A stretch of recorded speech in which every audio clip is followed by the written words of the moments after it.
నీ పాట విన్నప్పుడల్లా నన్ను నేను మర్చిపోయి కళల్లో తేలిపోతూ ఉంటాను. నేను నీ మాట వింటేనే చాలు, కళల్లోనూ క్లౌడ్స్ లోనూ తేలిపోతూ ఉంటాను. కానీ లక్షాధికారి కూతురుగా నువ్వెక్కడ, ఒక మామూలు పాటగా నేనెక్కడ? ఆ ఆలోచన రాగానే తేలిపోవడం మానేసి నేల మీద ఫట్టని పడిపోతుంటాను. కిషోర్, నీకెన్నిసార్లు చెప్పాను మన ప్రేమకి ఆస్తులు అంతస్తులు అడ్డం. అయితే ఇంక ఆలస్యం దేనికి? వెంటనే నీ మెళ్ళో ఆ మూడు వేసేసి ఆ తరువాత. ఆగండి అబ్బాయి గారు, దేనికైనా టైం రావాలి. అదేమిటి పైకి చూసి అన్నం పెడుతున్నాం? మనకు ముసల్దానం వచ్చేలోగా ఆ టైంను త్వరగా రప్పించమని దేవుని ప్రార్థిస్తున్నాను.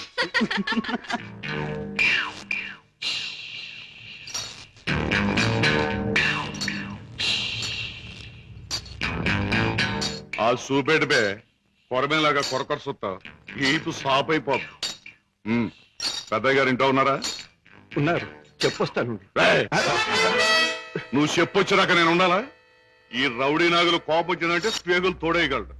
ఏండ్రకైనా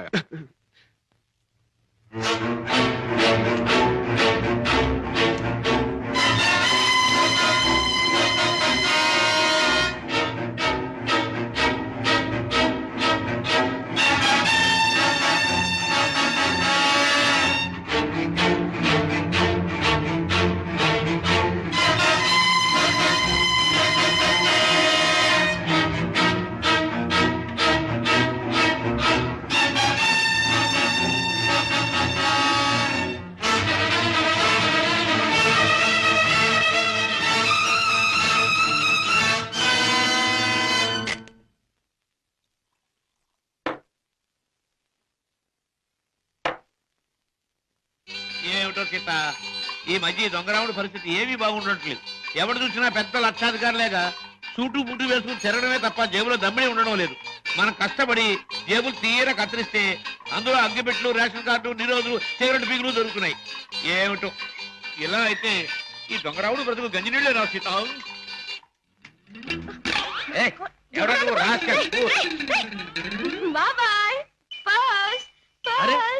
వాడి పరసు నువ్వు కొట్టేసావా? నీ దొంగరాముడు మించిపోయిన దొంగ చేతే చేత నువ్వు. ఇటు పక్క ఒక జేబు దొంగ పరిగెట్టుకొచ్చాడు, చూసారా? చూడు నాయన, పోలీసులకు ఎర్రటోపీ కాకి డ్రెస్ ఉన్నట్టు జేబు దొంగ కంటూ ప్రత్యేకంగా ఓ డ్రెస్ ఉండదు. ఆనవారు పడ్డా. నాకు ఎదురు సమాధానం చెప్పొద్దు, నాకు ఏడుపు వచ్చేస్తుంది. ఆ పరిగెట్టుకొచ్చినాడు ఎటు వెళ్ళాడు? అటు పక్క పారిపోయాడు. ఇటు పక్క నాకు ఏడుపు వచ్చేస్తుంది.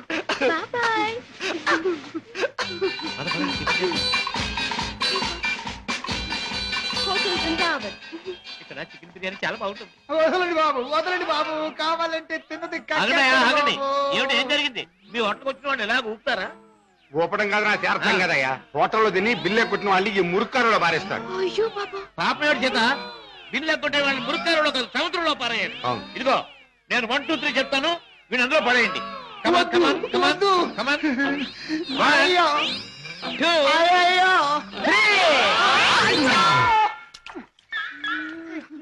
డబ్బు లేకుండా టిఫిన్ తింటాడు బాబు గారు. తొమ్మిలేక బాగా జరిగింది. ఆకులు తిను, చెప్పచ్చు. చూడు బాబు, చెప్పండి సార్. 2 చికెన్ బిర్యానీ, 4 కట్లెట్స్, 1 అడగను ఖైమా బాల్. బాబు, ఆ జేబు దొంగ దొరికాడా? ఇంకా లేదమ్మా, ఏడుపు వచ్చేస్తుంది. ఏడోటి ఎందుకు గాని, కూర్చోండి, టిఫిన్ తిందురు గాని. అలాగే కూర్చోవయ్యా, తిందువు గాని. రోజు 10 మందికి పెడతాను కానీ మాకు తిండి సహించదు. చూడు, నీకు చికెన్ బిర్యానీ కావాలా, ఖైమా బాల్స్ కావాలా, కట్లెట్స్ కావాలా? సార్ అన్నీ తింటా. నన్ను తింటావని అమ్మగాడు బగారు పట్టరావా?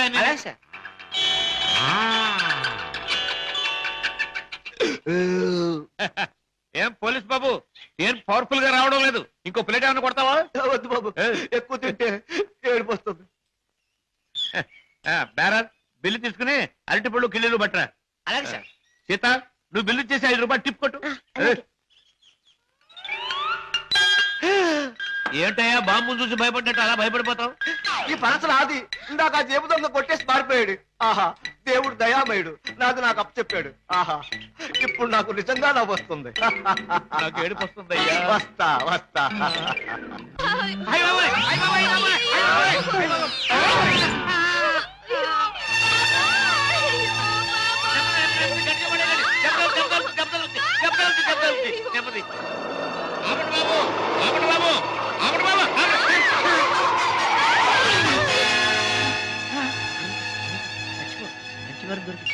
మంచి పని దొరికింది. అమ్మో నాయనోయ్ బాబోయ్ అబ్బోయ్ అబ్బో అయ్యయ్యో ఏమిటి? ఏం జరిగింది? ఏం జరిగిందా? నా ఒక్కగానొక్క కూతుర్ని నీ కారుకు బలి చేసుకుని ఇంకా ఏం జరిగిందని అడుగుతున్నావా నాయనా? నీ పుణ్యమా అంటూ వయసు వచ్చిన నా బంగారు తల్లిని నీ పొట్టని పెట్టుకున్నావా నాయనా? అయ్యయ్యో అయ్యో అయ్యో అబ్బా నా వంక చూడబ్బా, నా వంక చూడబ్బా. అబ్బా వెళ్ళిపోయింది బాబు. ఎక్కడికి వెళ్ళిపోయిందయ్యా? నీ ఎదురుగానే పడిందిగా. అయ్యయ్యో ప్రాణాలు పోయాక పీరుకుంటే మాత్రం లాభం ఏంటి నాయనా? కర్మకాండ చేయడానికి కూడా డబ్బులు లేవు బాబు. గంధపు చెక్కలతో దానం చేద్దామని అనుకున్నాను బాబు. ఇప్పుడు మామూలు పుల్లలకు కూడా డబ్బు లేవు తల్లి. అయ్యా అయ్యో పాపం. బాబాయ్, గంధపు చెక్కలు లేకపోయినా మామూలు పుల్లలతో కాల్చొచ్చుగా. చాలు బాబు చాలు. ఆహా. గంధపు చెక్కలు నా సాగుకు చూసుకోవచ్చు. మామూలు కర్మకాండకైనా 300 కావాలి నాయనా. అంతే కదా బాబాయ్. డిక్కీలో డబ్బా ఉంది, పట్రా. డబ్బా? ఏం డబ్బా బాబు? డబ్బులు డబ్బా? ఆ, చూస్తే నీకే తెలుస్తుందిగా, పట్రా. అయ్యయ్యో అమ్మా, నీ మీద ఎన్ని ఆశలు పెట్టుకున్నా తల్లే. అయ్యయ్యో అమ్మా. ఆహా, ఫుల్ మూన్ లాంటి ఈ ఫేస్, దొండ పండు లాంటి ఈ లిప్స్, కట్టుకున్న వాడికి ఎవడికు గుమ్మడి పండు లాంటి కొడుకుని ఇచ్చే ఈ శాల్తీ కాసేపట్లో కాలిపోవలసిందేనా? మాడి మసై బూడిదైపోవలసిందేనా? బాబు బాబు, ఆ, ఇందులో డబ్బులు ఉన్నట్టు లేదే. బాబాయ్, ఆ. నీ దగ్గర ఎగ్గి పెట్టుంటే ఇలా ఎందుకు ఇవ్వు. బాబు బీడీ కాల్చుకుంటావా? అదే, ఆ. ఏం లేదు. ఆ. ఈ డబ్బాలో ఉన్న పెట్రోల్ ఆ పిల్ల మీద పోసి ఈ అగ్గి పుల్ల గీసి తయారైపోయింది. అంత పని చేయదు సార్, మీకు దండ పెడతాను సార్. అబ్బెబ్బెబ్బెబ్బే, అదేం లాభం లేదు. నువ్వు చచ్చిపోయిందనివి. నీకు కర్మకాండ చేయకుండా ఎలా వదిలిపెడతాను? మమ్మల్ని వదిలేండి సార్, చచ్చిన ఇక మీ కారు కనపడతావు సార్. అబ్బెబ్బే, అదేం లాభం లేదు. ఇలా కడుపని కాయని ఎంతమంది ప్రాణాలు తీస్తారో ఏమో. పోలీసులకు రిపోర్ట్ ఇస్తారు. బాబాయ్ బాబాయ్, సార్ సార్ సార్ సార్ బాబాయ్ వెళ్ళాడు కదండి, నన్ను కూడా వదిలేండి. మీ ఆ. పేరు చెప్పుకుని మళ్ళీ వెధ పనులు చేస్తావు. సార్, అబ్బెబ్బెబ్బే, సార్. అదేం లాభం లేదు. బాబాయ్. అయినా నిన్ను అత్తవారింటికి పంపిస్తేనే కానీ.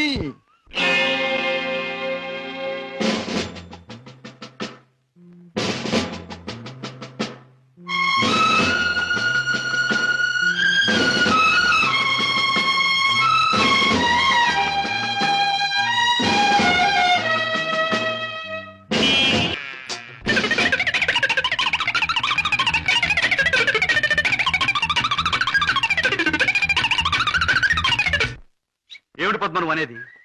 మన విషయం మీ డాడీతో చెప్పని భయంగా ఉందా? అయితే ఈ జన్మకు మనం పెళ్లి కాకుండా ఇలా ఉండిపోతున్నానా?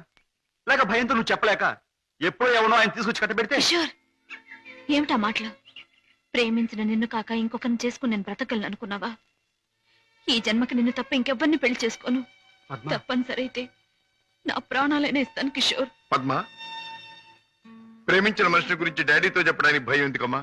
అన్నయ్య, పోనీ డాడీతో చెప్పడానికి భయం అయితే ఈ అన్నయ్యతో చెప్పొచ్చుగా. మీరు పద్మ అన్నగారా? అవును. అంటే లాయర్ రాజా కదూ? ఎస్. నమస్తే. నమస్తే. మీ గురించి పద్మ ఎప్పుడు చెప్తూ ఉంటుంది. పద్మ ఈ విషయం నాకెప్పుడు చెప్పలేదు. అయినా నీ ఫేమును గురించి మీ ప్రేమను గురించి నాకు బాగా తెలుసు. అరే, ఇన్ని విషయాలు ఎలా తెలుసుకున్నారు? చిట్టి చెల్లెలు క్షేమాన్ని 1000 కళ్ళతో కనిపెడుతున్న అన్న అన్ని విషయాలు తెలుసుకుంటాడు. పద్మ, నువ్వేం భయపడకమ్మా. నాన్నగారితో ఈ విషయం నేను చెప్తాను. అతని పేరేమిటి? పేరు కిషోర్ కుమార్. పేరున్న పాటగాడి. ఆటగాడిగా పేరేనా? వేరే ఇంకేమైనా ఉన్నవాడు? పెద్దగా ఉన్నవాడు కాదు, కానీ మనసున్న మంచి మనిషి. నీకు అతని గురించి విన్నాను, తెలుసుకున్నాను. వాళ్ళు ఎంత గాఢంగా ప్రేమించుకున్నారు? ఒకరి కోసం ఒకరు ఎంతైనా త్యాగం చేసుకునేటంత. I see. అయితే నేను అతన్ని కలిసి మాట్లాడి చెప్తాను. Okay.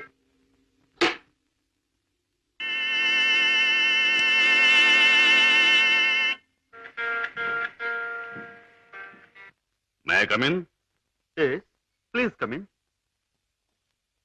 You are mister Kishore, I suppose. మీరు? I'm Shashibhushan Rao, multi millionaire, business magnate and Padma's father. నమస్తే. మీరు ఇలా వచ్చినందుకు చాలా సంతోషంగా ఉంది. ప్లీజ్ కూర్చోండి సార్. ఎక్కడ కూర్చోవాలి? మా ఇంటి నౌకరు కూడా కూర్చోడానికి సందేహించే ఈ సోఫాలోన? మా కారు డ్రైవర్ కూడా కూర్చోడానికి ఇబ్బంది పడే ఈ కుర్చీలోన? ఎక్కడ కూర్చోవాలి? ఆల్ రైట్, నిలబడే మాట్లాడతాను. నువ్వు మా పద్మని ప్రేమించావట కదూ? తను కూడా నన్ను ప్రేమించింది. ఐసి పెళ్లి చేసుకోవాలని కూడా అనుకుంటున్నావట? ఇద్దరం అనుకుంటున్నాం. గుడ్. మరి మా అమ్మాయిని పెళ్లి చేసుకుని ఏ వసతులు ఏ సౌకర్యాలు లేని ఈ ఇంట్లోనే కాపురం పెడదాం అనుకుంటున్నావా? ఇక్కడ నేను చాలా మంది కంటే చాలా సుఖంగా ఉంటున్నాను. I agree. ఇంతకంటే సుఖాలు తెలియవు గనక నువ్వు ఇక్కడ సుఖంగానే ఉండవచ్చు. కానీ ఐశ్వర్యంలో పుట్టి సంపదలో పెరిగి మంచం మీద కాలు కార్పెట్ మీద, కార్పెట్ మీద కాలు కారులో నువ్వు పెట్టే నా కన్న కూతురు ఇక్కడ సుఖంగా ఉండగలదా? ఉండగలను అని తను మొండిగా అనొచ్చు. కానీ మిస్టర్ కిషోర్, కాశ్మీర్ మంచులో పుట్టిన ఖరీదైన యాపిల్ చెట్టు మన పెరటి మట్టిలో పెరగలేదని దానికి తెలియదు, పెంచే తోటమాలికి మాత్రమే తెలుసు. ఏమంటావు?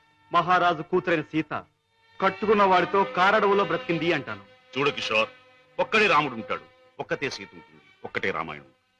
అందరూ రాముళ్ళు కారు, అందరూ సీతలు కారు, అన్ని జీవితాలు రామాయణాలు కారు. అంతేకాదు, ఆనాటి సీతకు అడవిలో ముందెదురయ్యే కష్టాలు, రావణాసురుడు సంగతి తెలియక వెర్రి తల్లి వెళ్ళింది. ఆమె జీవితం చదువుకున్న ఈ కాలపు ఏ ఆడపిల్ల అడవిలోకి అడుగు పెట్టదు. పెట్టబోయినా కన్న తండ్రి అడ్డుపడతాడు. అంటే మీరు మా పెళ్లికి ఒప్పుకోనంటారా? ఏ, నన్ను ఒప్పించగలనంటావా? ప్రేమకు అర్థం మీకు తెలిస్తే. Stop that nonsense. ప్రేమ ప్రేమ ప్రేమ మాటలు వచ్చే రోజుల్లో ప్రతి పసిపిల్లవాడు మొదటిగా మాట్లాడే మాట అమ్మ అయితే, గడ్డాలు వచ్చే రోజుల్లో ప్రతి అడ్డమైన వాడు మాట్లాడే మొదటి మాట ఈ ప్రేమ. అర్థం లేని కథలు, వ్యర్థమైన సినిమాలు చూసి ప్రేమ గొప్పదనే ప్రతి వాడికి ఒక అమ్మాయిని అంటగట్టి ఎడార్లో వదిలిపెడితే ఒక్క రోజులో అంటాడు ప్రేమ కంటే అన్నం ముఖ్యం అని. చూడు కిషోర్, ఈ లోకంలో అన్నం కావాలన్నా, ఆనందం కావాలన్నా, సుఖం కావాలన్నా, సంతోషం కావాలన్నా కావాల్సింది డబ్బు అని నా అభిప్రాయం. అందరం ఎక్కించి తిప్పిన నా కూతుర్ని నీ కట్టబెట్టి అగాధంలోకి తోయకూడదన్నా నిర్ణయం. అండ్ రిమెంబర్ వన్ థింగ్, ప్రేమకి అర్థం నాకు బాగా తెలుసు. అందుకనే నేను ప్రేమించే నా కూతుర్ని నీకిచ్చి పెళ్లి చెయ్యను. బాయ్.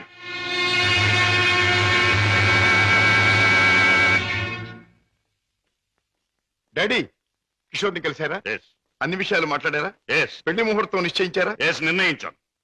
రాజా, నేను ఇవాళ అర్జెంటుగా హాంకాంగ్ పెడుతున్నాను. వారం రోజుల్లో తిరిగి వస్తాను. నేను వచ్చిన 2వ రోజునే పద్మకి పెళ్లి. బట్ వన్ థింగ్, పద్మ పెళ్లి జరిగేది కిషోర్తో కాదు, నా స్నేహితుడైన కోటీశ్వరుని కొడుకుతో. డాడీ, ఎస్, ఇది నా తుది నిర్ణయం. It's final.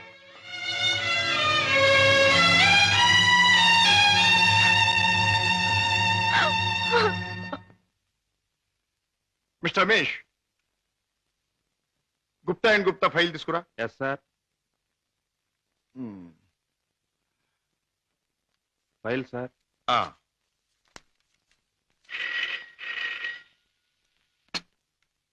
Hello, Raja speaking.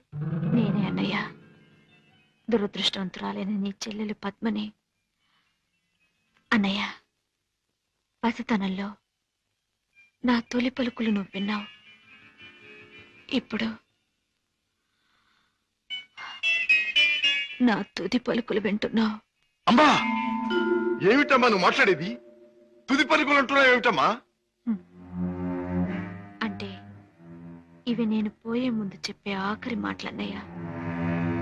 ఇంకొంతసేపట్లో నేను చావబోతున్నాను. ఏమిటి పద్మ నువ్వు అనేది? తమాషాగా మాట్లాడుతున్నావా? లేదన్నయ్య, నిజమే చెప్తున్నాను.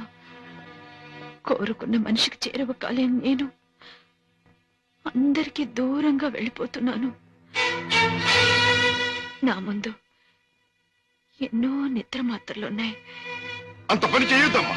నా మీద నీ గౌరవం ఉంటే ఆ నిద్ర మాత్రం ముట్టుకోకమ్మా. డాడీకి చెప్పి నీకు కిషోర్కి పెళ్లి నేను జరిపిస్తానమ్మా.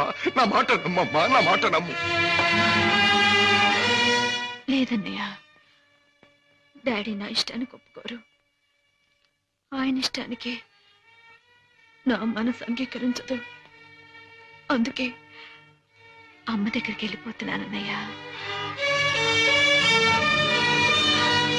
నా గొంతులోకి మరికొన్ని మాత్రలు వెళ్ళిపోతున్నాయి. పద్మ, పద్మ, వద్దమ్మా, అంత పని చేయకమ్మా. నువ్వెక్కడి నుంచి మాట్లాడుతున్నావమ్మా? ఇంటి దగ్గర నుంచేనా? కాదన్నయ్య, ఇంట్లో అయితే చచ్చేటప్పుడు కూడా డాడీకి భయపడుతూ చావాలి. అందుకే ఊళ్ళో లేని ఒక స్నేహితురాలు ఇంటికొచ్చి. రమేష్ సార్, నువ్వు పక్క ఫ్లాట్కి వెళ్ళి ఎక్స్చేంజ్ ఫోన్ చేసి ఏ అడ్రస్ నుంచి ఈ ఫోన్ కాల్ వచ్చిందో తెలుసుకో. అమ్మా, నువ్వు చావడం తప్పమ్మా. భగవంతుడి ఇచ్చిన బ్రతుకు చివరిదాకా బ్రతకాలమ్మా. కొన్ని బ్రతుకులు సవ్యంగా అంతమవక ఇలా అర్థాంతరంగా పోతూనే ఉంటాయి. చెల్లెమ్మా address sir. Padma Padma mister Raja, మీ చెల్లెలికి ఏమీ ప్రమాదం లేదు. స్టమక్ వాష్ చేసి గండం నుంచి బయటపడేట్టు చేశాం. స్పృహ వచ్చింది, వెళ్ళి చూడొచ్చు. Thank you very much. ఎంత సాహసం చేశావు. నిన్ను రక్షించుకోలేకపోతే ఈ అన్న జీవితాంతం కుమిలి కుమిలి బాధపడేవాడు. నన్నెందుకు రక్షించావయ్యా? ఎందుకు? కిషోర్తో నీ పెళ్లి జరిపించి నీ జీవితం కలకల్లాడుతూ ఉండేటట్టు చేయటానికి. అన్నయ్య, అవును, డాడీ రాకుండానే దగ్గరుండి మీ పెళ్లి జరిపించడం. మూడు ముళ్ళు పడ్డాక ఆయన వచ్చినా మీతో రాజీ పడదు.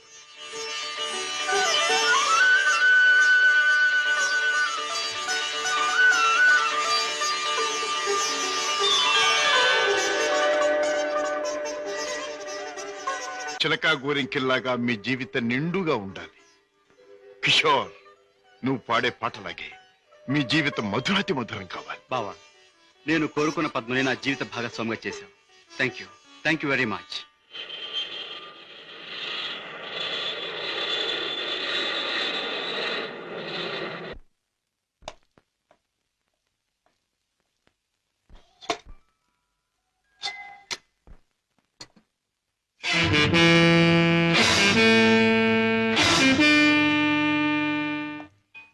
రాజా, డాడ్, పద్మ ఇక్కడ.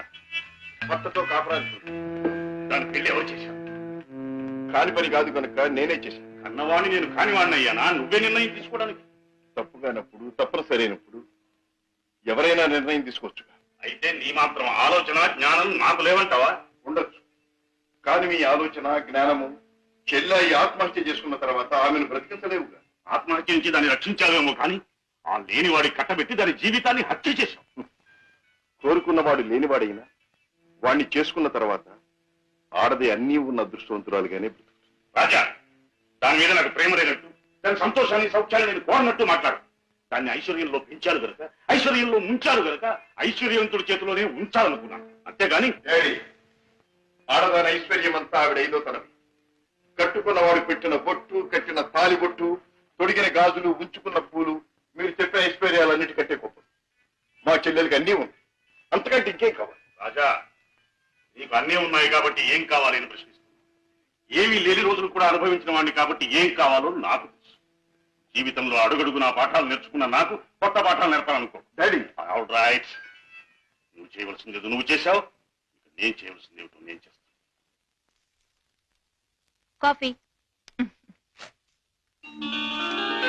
డాడీ, హలో పద్మ, కులాసగా ఉన్నావా? కూర్చోండి డాడీ. పర్వాలేదు. మిస్టర్ కిషోర్, నువ్వు పద్మను పెళ్లి చేసుకోవటం నాకెందుకు ఇష్టం లేదో నీకు తెలుసు. అయినా నువ్వు చేసుకున్నావు. Anyway, wish you happy married life. Thank you sir. But నాదొక్క కోరిక. ఏమిటది? ఈ లోకంలో నేను నా కొడుకుని కూతుర్ని చూసుకు బతుకుతున్నా. వాడు నా ప్రాణం అన్నా కళ్ళన్నా తక్కువే అవుతుంది. కారణం అంతకంటే ఎక్కువ కనుక. కిషోర్, ఆడపిల్ల కన్నవాళ్ళని, ఉన్న ఇంటిని, ఇంటి పేరుని వదులుకుని పరాయి వాడిని నమ్మి వెళ్ళిపోతుంది. అలా తమను వదిలి వెళ్లి ఆమె సుఖంగా ఉండాలని ఉన్నంతలో కట్నాలని, కానుకలని, చీరలని, సారెలని ఇచ్చి పంపుతారు కన్నవాళ్ళు. అందరు కన్నతండ్రుల్లాగే నేను కూడా నా కూతురు సుఖంగా ఉండాలని కోరుకుంటున్నాను. అయితే అందరి కన్నతండ్రుల కంటే నేను కలిగిన వాడిని కనుక, నువ్వేమీ లేనివాడివి కనుక ఇది నీకు ఇస్తున్నాను. చెక్ బుక్ నీ ఇష్టం వచ్చినంత డ్రా చేసుకో.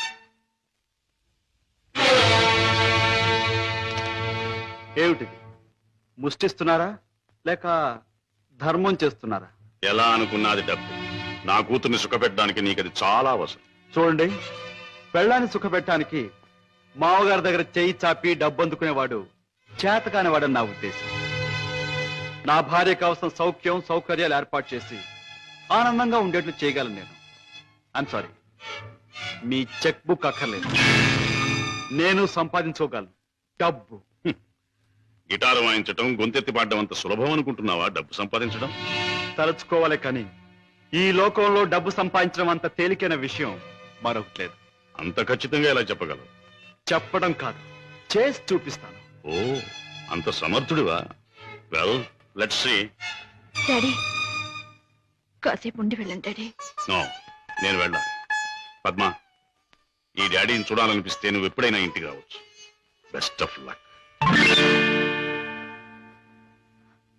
అమ్మాయి ఇక వ్యాపారం మొదలెట్టేద్దామా? ఆలస్యం ఎందుకు? నేను డ్యూటీకి ఎక్కేస్తున్నాను. సత్యశమం అయిపోతున్నాను. నువ్వు కదలకుండా పడుండు, లేకపోతే నిజంగా చంపేస్తాను. అయ్యయ్యో బాబాయ్, మా బాబాయ్ చచ్చిపోయాడు. అమ్మా ధర్మం చేయండి అయ్యా, ధర్మం చేయండి అమ్మా, ధర్మం చేయండి బాబు. అయ్యయ్యో బాబాయ్ బాగా డబ్బులు పడుతున్నాయి, బాగా ఏడు. అయ్యో రామా, రామా అయ్యో చచ్చిపోయాడండి. అయ్యో రామా, రామా బాబు, కారాపండి కారాపండి బాబు, మా బాబాయ్ చచ్చిపోయాడు బాబు. రామా అయ్యో. ఏం పిల్ల, మొన్న నువ్వు చచ్చినట్టే ఇవాళ మీ బాబాయిని చంపి పడుకోబెట్టావా? మీరా బాబు? మొట్టమొదటి మొండి గిరాకి తగిలింది. ఆగు, ఎక్కడికి వెళ్తావు? ఇవాళ ఏమైనా సరే ఖచ్చితంగా పెట్రోల్ పోసి శవాన్ని తగలబెడతాను. ఎవరు శవాన్ని బాబు? నీ శవాన్నే బాబాయ్. అనాథ ప్రేతానికి అగ్ని సంస్కారం చేస్తే పుణ్యం వస్తుందంటారు పెద్దలు. తగిలేస్తాను. నువ్వెక్కడ దొరికావయ్యా దేవుడా? మా వ్యాపారం మమ్మల్ని తెలుసుకునివ్వవా? మా బ్రతుకులు మమ్మల్ని బతకనివ్వవా? మా చావు మమ్మల్ని చావనివ్వవా? నిన్ను చస్తే చావనివ్వను. చావనివ్వు, చావనివ్వు. ఎక్కడికి పారిపోతావు? సార్ సార్ సార్ సార్ నన్ను వదిలేయండి సార్. ఏమైనా సరే ఈసారి నేను వదిలేది లేదే చిలక. నీ పేరేమన్నావు? సీత సార్. రాముడు ఎక్కడ తగల్లా? లేదు సార్. అందుకే ఇలా ఆంజనేయుడి వెంటబడి అడ్డమైన దారులు తొక్కుతున్నావు. ఈసారి నీకు అత్తవారింట రాజ మర్యాదలు తప్ప. సార్ సార్ నన్ను జైల్లో పెట్టిస్తే ఇద్దరు పసివాళ్ళు ఏడుస్తారు. వాళ్ళ ఉసురు మీకు తగులుతుంది. ఇద్దరు పసివాళ్ళ? అయితే నీ కట్టుకథ చెప్పి నన్ను తప్పించుకుందాం అనుకుంటున్నావా? కథ కాదు సార్, నిజం. దేవుడు తోడు. వాళ్ళని పెంచడం కోసమే నేను ఈ వేషాలు వేసేది. నువ్వు చెబుతున్న మాటలు వింటుంటే నాకు నిజమే అనిపిస్తుంది. అయినా చూడు, నేను వకీల్ని. సాక్ష్యాలు లేదే దేన్ని నమ్మను. చూపిద్దు గాని పద. పదండి. బాబు పాపా, ఇదిగో మీకు బిస్కెట్స్ తీసుకోండి. బాబు పాపా బాగా చదువుకుంటున్నారా? బాగా చదువుకుంటున్నా మమ్మీ. పాపా అల్లరి చేయకుండా బుద్ధిగా ఉంటున్నావా? మమ్మీ మమ్మీ మమ్మీ డాడీ ఎక్కడా? డాడీ చాలా దూరంలో ఉన్నారు. ట్రైనింగ్ పూర్తయిన వెంటనే తప్పకుండా వచ్చేస్తారు. త్వరగా రమ్మని ఉత్తరం రాయి మమ్మీ. తప్పకుండా రాస్తాను. టైం అయిపోతుంది, వెళ్ళండి. Mummy tata. సీత, ఆ పిల్లలు దురదృష్టవంతురాలైన మా అక్క పిల్లలు.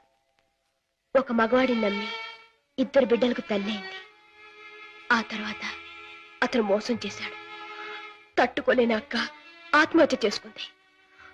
అమ్మను కాకపోయినా ఆడ మనసు గల నేను వాళ్ళ బాధ్యత అందుకున్నాను. మాట